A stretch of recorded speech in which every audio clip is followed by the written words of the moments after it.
بچوں کی تربیت کے حوالے سے جو سب سے اہم بنیاد ہے یا جو ایک سب سے بنیادی مقصد ہے وہ یہ ہے کہ ہمیں یہ سمجھنا ہوگا کہ بچے پیدا کرتے کیوں ہیں۔ ہم دراصل بچے اس لیے پیدا کرتے ہیں تاکہ وہ امت محمدی میں ایک بااستعداد تعداد کا جو ہے وہ ایک وجہ بن سکیں۔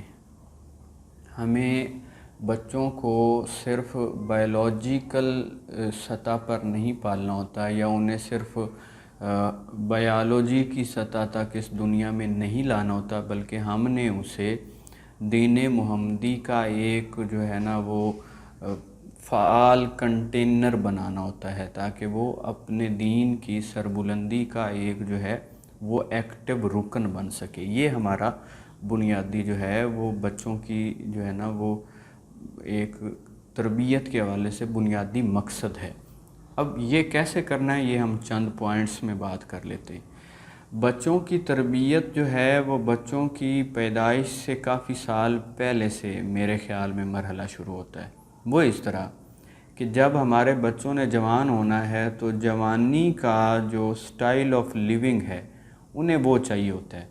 تو آج ہم جوانی میں یہ سوچ کر جئیں گے کہ جب کل کلاں میری شادی ہوگی اور میرے بچے پیدا ہوں گے تو انہیں جب جوانی کو بتانے کا گزارنے کا کوئی ایک جو ہے نا وہ سٹائل چاہیے ہوگا تو انہیں لوگ بتائیں کہ تمہارے باپ یا تمہاری ماں کی جوانی میں جو زندگی تھی وہ ان سٹائلز کے ساتھ گزر رہی تھی۔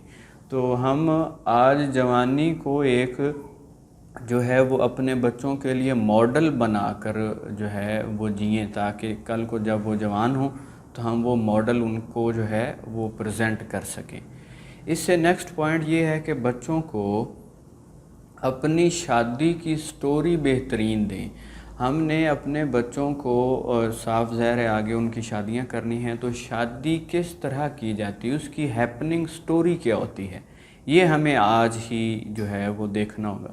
مثلاً ایک شخص ہے جو کہ اس طرح شادی کرتا ہے کہ وہ کسی بس میں جا رہا تھا اور اس نے وہاں پر کسی لڑکی کو نمبر دے دیا اور پھر اس طرح ان کی شادی ہو گئی، تو کل کو یہ سٹوری اپنے بچوں کے ساتھ شیئر نہیں کی جا سکتی۔ تو ہمیں اس طرح کر کے مطلب اپنی شادی کی جو ہے نا وہ ہیپننگ سٹوری ڈیزائن کرنی چاہیے کہ وہ ہمارے بچوں کو کسی ایسی منزل پر کل کو نہ لے جائے جو ہم بطور والد جو ہے اپنے بچوں کی جو ہے نا وہ شادی کی سٹوری توقع نہیں کر سکتے۔ تو یہ ایک چیز ہونی چاہیے۔ اس کے ساتھ اپنے بچوں کو نیک نامی دینی ہے۔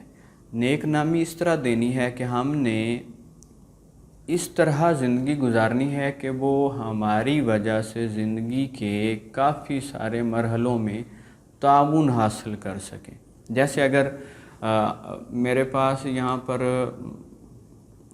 بابا جی واصف علی واصف کے پوتے آ جائیں تو میرا مطلب کہ دل نہیں یہ مانتا کہ میں وہ چاہے مجھ سے ایج میں چھوٹے ہوں گے یا کہ کچھ بھی ہو جائے میں ان کی موجودگی میں کرسی پر بھی بیٹھ جاؤں، ایسا نہیں ہوگا۔ اب یہ انہیں کیوں مل رہا ہے کہ ان کے ایک بزرگ نے ایسی لائف گزاری ہے کہ جس کا فائدہ آگے نسلوں کو ہوتا رہے گا۔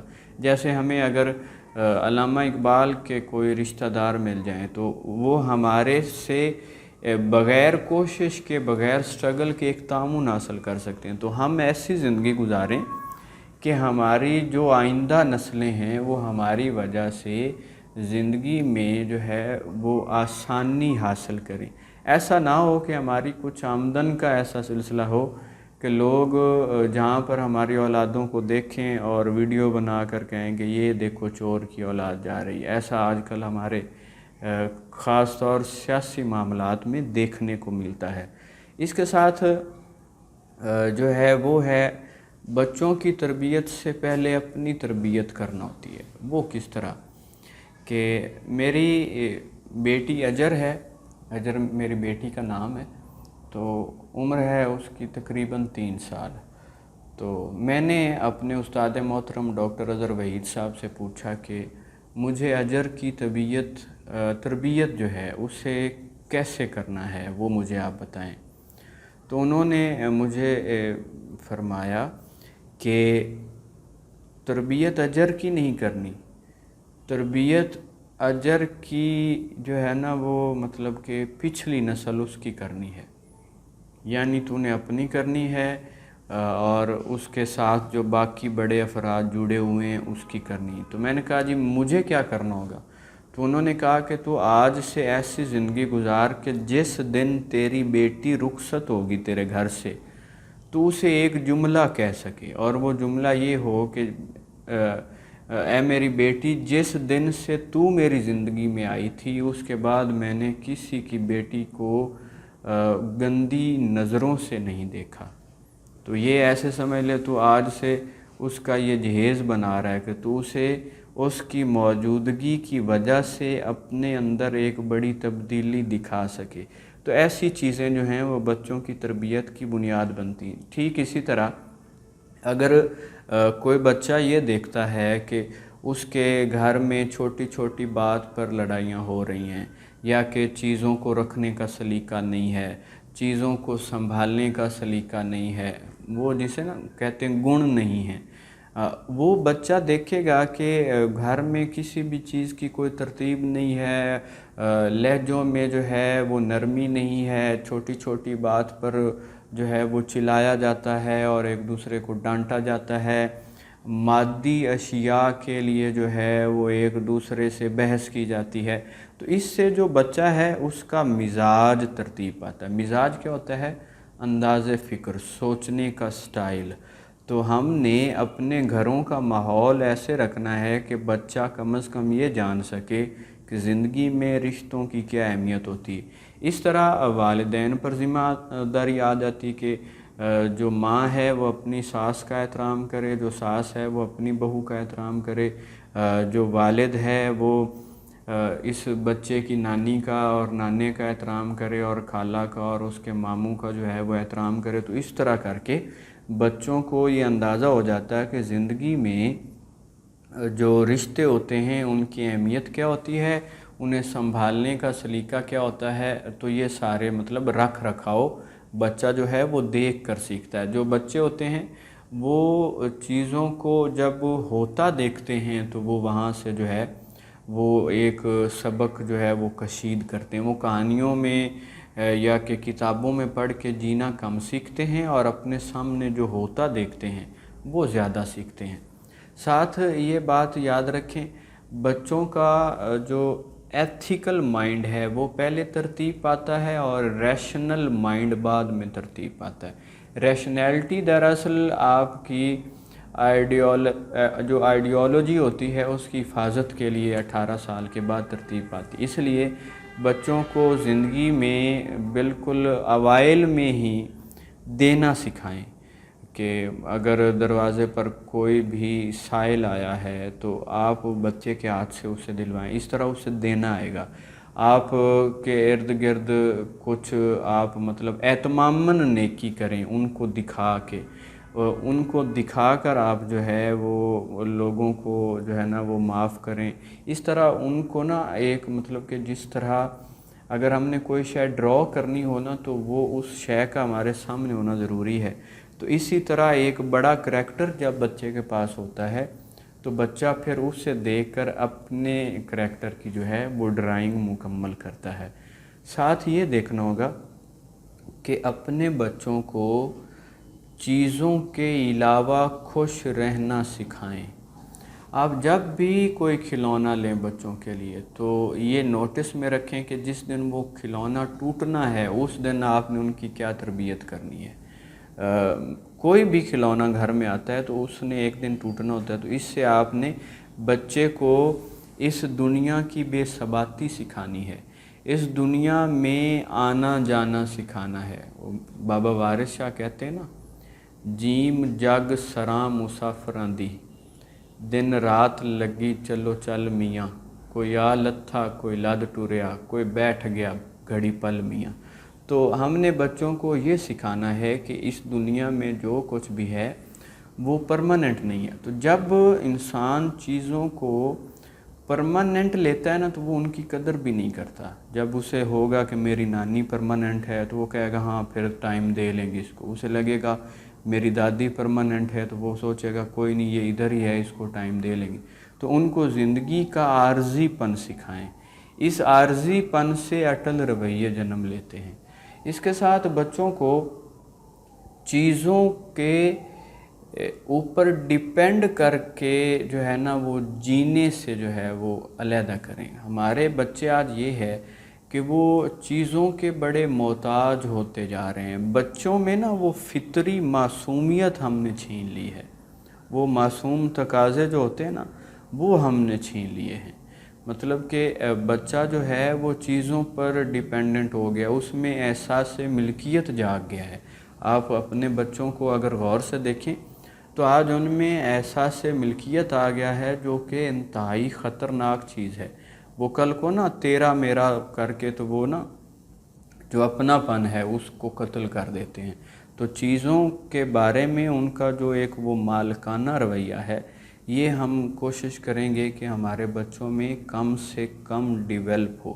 دنیا داری کیا ہے؟ دنیا بس احساس ملکیت کا نام ہے، تو ہم نے اپنے بچوں میں یہ مطلب کہ پیدا نہیں ہونے دینا۔ اس کے ساتھ بچوں کو بہت سارے والدین ایسے ہیں جو اپنے بچوں کو بہت سارے اثاثے دیتے ہیں لیکن اثاثوں سے بڑی ذہانت نہیں دیتے۔ وہ پھر کیا ہوتا ہے کہ بچے ان اثاثوں کو استعمال کرتے ہوئے زندگی میں جو ہے وہ ایتھیکل کرپشن کا شکار ہو جاتے ہیں۔ ہم بچوں کو اثاثے دیں یا نہ دیں، انہیں ایک ایسا کریکٹر دیں جو کہ ایک کسی بھی حالت میں اس دنیا کے شر کے آگے قائم رہنا جانتا ہو۔ ہم بچوں کو اس طرح کی شخصیت دیں کہ وہ کسی بھی حالت میں کسی بھی طرح میں اپنے اخلاقی موقف سے جھکے نہیں، وہ اس پر کسی بھی طرح قائم رہے۔ یعنی کہ ہم بچوں میں جو ہے وہ اخلاقی پختگی جو ہے اس کو پیدا کریں، تاکہ ہمارے بچے اگر ہم انہیں بہت ساری دولت دیتے ہیں یا اثاثے دیتے ہیں تو وہ ان کا کوئی غلط استعمال نہ کریں۔ ہاں اگر ہم انہیں اخلاقی طور پر بڑا نہیں کرتے اور ہم انہیں دولت زیادہ دے دیتے ہیں تو وہ کچھ ہی عرصے میں ان ساری چیزوں کو برباد کر کے بیٹھے ہوں گے، اور وہ بربادی کے ساتھ ساتھ اپنی شخصیت کو بہت زیادہ ڈیمیج کر لیں گے۔ اس کے علاوہ بچوں کو مشکل پسند بنائیں۔ اس دنیا میں جو سب سے کہہ لیں ہیوی ٹیمپرامنٹ ہے انسان کا، وہ مشکل پسند ہونا چاہیے۔ انسان میں سے جس دن مشکل پسندی نکل جائے سمجھو وہ اب مارا گیا۔ وہ جب تن آسانی میں پڑتا ہے نا تو کرپشن پھر ہوتی ہے۔ وہ چیزوں کو بغیر کوشش کے حاصل کرنے کے لیے پھر کیا کرتا ہے، کوئی ممنوع راستہ جو ہے وہ اختیار کرتا ہے۔ تو اپنے بچوں کو کسی بھی چیز کی اچیومنٹ کے لیے جو اٹھائی جانے والی سٹرگل ہے اس کا عادی بنائیں۔ میرے ایک دوست ہیں سید فدا شاہ بخاری، ان کا ایک شعر ہے، ویسے تو ذرا ڈیٹ پنجابی میں ہے لیکن میں اپنے ذوق کے لیے پڑھ رہا ہوں۔ وہ کہتے ہیں اس سے لئی اوکڑ اچ جینا آپ سکھاواں باڑاں نوں۔ اوکڑ مین مشقت یا کہ کٹھنائی۔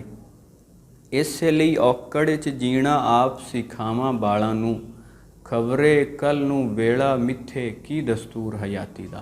تو ہم یعنی اپنے بچوں کی شخصیت کو اس طرح ترتیب دیں کہ زمانہ کسی بھی طرح کا جو ہے وہ ایک شکل تبدیل کر لے لیکن وہ اس زمانے کے آگے ڈٹ سکے، اس زمانے کے دستور جو ہیں ان پر پورا اتر سکے۔ جیسے علامہ صاحب نے کہا نا، دیار عشق میں اپنا مقام پیدا کر، نیا زمانہ نئے صبح و شام پیدا کر، میرا طریق امیری نہیں فقیری ہے، خودی نہ بیچ غریبی میں نام پیدا کر۔ تو ہم اس طرح کا اپنے بچوں کو بنائیں کہ وہ مشکل پسند ہو جائیں اور مشکل حالات میں خود کو بڑا بنانے کا ہنر جانتے ہوں۔ تو اپنے بچوں کو مشکل پسند بنائیں۔ اس کے ساتھ یہ ہو کہ اپنے بچوں کو تعاون کرنے والا بنائیں۔ ہماری زندگیوں میں نا جو ایک بڑا ایشو آیا ہے وہ ہے سروائیول ٹو فٹسٹ۔ یہ فلسفیکلی ہمارے علوم میں آ گیا ہے، ہم اس پر کوئی بڑا چیک نہیں لگا سکے۔ اس پر ہم ایک دن علیحدہ سے بات کریں گے۔ بڑے بڑے مفکرین جو ہیں ان کے جملوں میں سروائیول ٹو فٹسٹ نظر آتا ہے۔ خیر، تو ہم نے اپنے بچوں کو یہ جو ہے نا مقابلہ بازی اس سے نکالنا ہے۔ مقابلہ جو ہے وہ جیسے ہماری کہاوتیں بن گئی نا، کٹ تھروٹ کمپٹیشن، اس ٹائپ کی۔ تو ہم نے بچوں کو نا تعاون کرنے والا بنانا ہے۔ ہم نے ان کو اس طرح کی کہانیاں بنانی، مطلب کہانیاں سنانی ہیں کہ ان کو تعاون کی اہمیت پتہ چلے۔ جیسے ایک واقعہ ملتا ہے، وہ خلافت کا کون سا دور تھا میری یادداشت میں نہیں، کہ ایک شخص تھا، تو اس نے، وہ کسی اور ملک کا تھا اور اس سے کوئی قتل ہو گیا، تو اسے سزا سنائی گئی پھانسی کی۔ تو پھانسی کے وقت اس نے کہا کہ اگر آپ اجازت دیں تو میں اپنی اولاد کو اور اپنے گھر والوں کو جو ہے وہ آخری بار ملنا چاہتا ہوں۔ تو خلیفہ نے ان کو کہا کہ آپ ایسا کریں، اگر یہاں پر آپ کو کوئی آپ کی ضمانت دیتا ہے تو مجھے کوئی اعتراض نہیں۔ تو حضرت ابو ذر غفاری رضی اللہ تعالیٰ عنہ نے ان کی ضمانت دے دی۔ وہ شخص چلا گیا اور وہ ایک دن بتا گیا کہ میں فلاں دن واپس آؤں گا۔ وہ جی اس دن شام ہو گئی تھی، وہ شخص ابھی تک آیا نہیں، اور جو سر قلم والا ہے جلاد وہ تیار کھڑا ہوا ہے۔ اس نے حضرت ابو ذر غفاری کو اس کے بدلے میں جو ہے وہ سزائے موت دینی ہے، اور وہ جو مقتول ہے اس کے ورثاء کھڑے ہوئے ہیں اور وہ دیکھ رہے ہیں اس رستے کی طرف سے کہ وہ آتا ہے یا نہیں۔ تو جب تھوڑا اندھیرا چھا گیا تو وہ شخص آیا، تو خلیفہ نے اس سے پوچھا تم کیوں آ گئے؟ تو اس نے کہا میں اس لیے آ گیا کہ ابو ذر نے مجھ پر اعتبار کیا ہے، تو میں واپس نہ آؤں تو اس کے بعد اعتبار کرنے والوں کا حوصلہ پست ہو جائے گا، تو میں اپنی جان بچاتے بچاتے لوگوں کے اعتبار کرنے کی صلاحیت کا قاتل نہیں بننا چاہتا۔ تو خلیفہ نے حضرت ابو ذر غفاری سے پوچھا تم نے اس کی کیوں ضمانت دے دی تھی کہ ایک انجان شخص تھا، پتہ نہیں کہاں کا رہنے والا ہے؟ تو حضرت ابو ذر غفاری رضی اللہ تعالیٰ عنہ نے کہا کہ میں نے اس لیے اس کے ساتھ تعاون کیا کہ اعتبار کرنے کی جو روایت ہے وہ قائم رہ سکے۔ تو جو وہ مقتول کے ورثاء تھے انہوں نے کہا جی ہم اس کو معاف کرتے ہیں۔ تو وہ خلیفہ نے ان سے پوچھا کہ اب آپ کیوں معاف کر رہے ہیں؟ تو انہوں نے کہا کہ ہم اس لیے معاف کر رہے ہیں کہ ان سے دیکھ کے ہمیں یہ سبق ملا ہے کہ معاف کرنے کی روایت کا تسلسل بھی ٹوٹنا نہیں چاہیے۔ تو ہمیں اپنے بچوں کو اس طرح کی مطلب کہ جو ہے وہ واقعات سنانے چاہیے، جس سے کیا ہوگا کہ انہیں زندگی کی وہ درست جو ہے نا وہ ترتیب سمجھ آئے گی، انہیں زندگی کی وہ ایک درست جو ہے وہ معیار سمجھ آئے گا، تو اس سے ہماری زندگی کافی آسان ہو سکتی۔ یہ یاد رکھیں، زندگی میں بڑا بزنس پیدا کرنا، زندگی میں کوئی کتاب لکھ لینا، زندگی میں کوئی ویڈیوز بنا جانا، یہ سارے کام چھوٹے ہیں۔ سب سے بڑا کام ہے آپ کس طرح کا فرد تیار کر کے دے گئے ہیں۔ جیسے ہے نا کہ سر سید احمد خان سے کسی نے پوچھا کہ تو حشر کے دن رب کے سوالوں کا کیا جواب دے گا؟ تو سر سید احمد خان نے کہا کہ میں یہ کہوں گا کہ میں حالی سے مسدس لکھوا لایا ہوں، یعنی کہ میں نے ایک ایسا فرد تیار کیا تھا جس نے مسدس لکھی ہے۔ تو ہم بھی بچوں کو اس مائنڈ سیٹ کے ساتھ جو ہے وہ پالیں اور ان کی پرورش کریں کہ ہم قیامت کے روز فخر سے یہ کہہ سکیں کہ ہم نے ایک ایسا کریکٹر تعمیر کیا تھا اس تیرے دیے گئے وقت کے جو مجھے زندگی ملی تھی اسے استعمال کر کے۔ تو یہ ہمارا مطلب کہ آج کل مطلب کہ ٹارگٹس میں سے نکل گیا ہے۔ ہم اپنا نام پیدا کرنا چاہتے ہیں، بڑی امپائرز کھڑی کر کے ہم اپنا نام پیدا کرنا چاہتے ہیں، کوئی جو ہے وہ اس طرح کا اور کام کر کے ہمیں نام پیدا کرنا چاہیے کسی بڑی شخصیت کو تعمیر کر کے، وہ چاہے ہماری اولاد میں سے ہو یا فکری اولادیں بھی ہوتی ہیں، تو کہ اپنے شاگردوں کو اس طرح کا مطلب کہ ہم تعمیر کریں کہ وہ ہمارے عظمت کی ایک مطلب چلتی پھرتی مثال بن سکے۔ مزید اس پر انشاءاللہ باتیں ہوتی رہیں گی. دعا میں یاد رکھیے گا. اللہ حافظ.